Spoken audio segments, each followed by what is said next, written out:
le premier ministre canadien modère les attentes.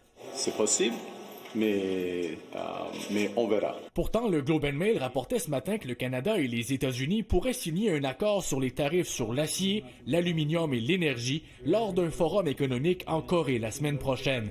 Or, le ministre responsable du dossier estime qu'il y a encore du travail à faire. J'ai le sentiment qu'on fait du progrès, mais l'idée qu'on est à quelques jours de signer une entente en Corée, je pense, est peut-être un peu suroptimiste, malgré mon optimisme de nature.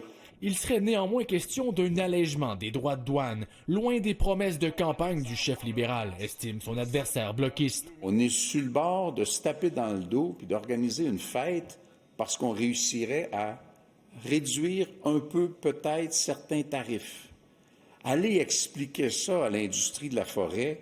Aucun soulagement à l'horizon pour les tarifs de 45 % sur le bois d'œuvre canadien.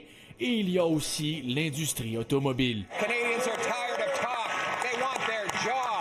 GM annonce la fin de la production de fourgonnettes électriques à Ingersoll.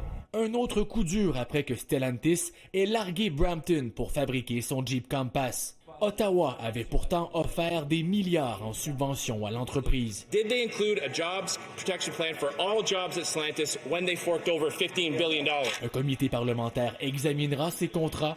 La ministre se dit confiante de pouvoir en retirer quelque chose. They will discover that indeed we negotiated well and indeed Stellantis is on the hook. Que lorsqu'on fait des contrats avec les compagnies pour les soutenir, le tout est lié bien entendu à la création d'emplois. Mélanie Joly avait qualifié de complètement inacceptable la décision de Stellantis. Elle a convoqué hier dans la capitale le président canadien de l'entreprise. Olivier Ferron-Boissé, TVA Nouvelle, Ottawa.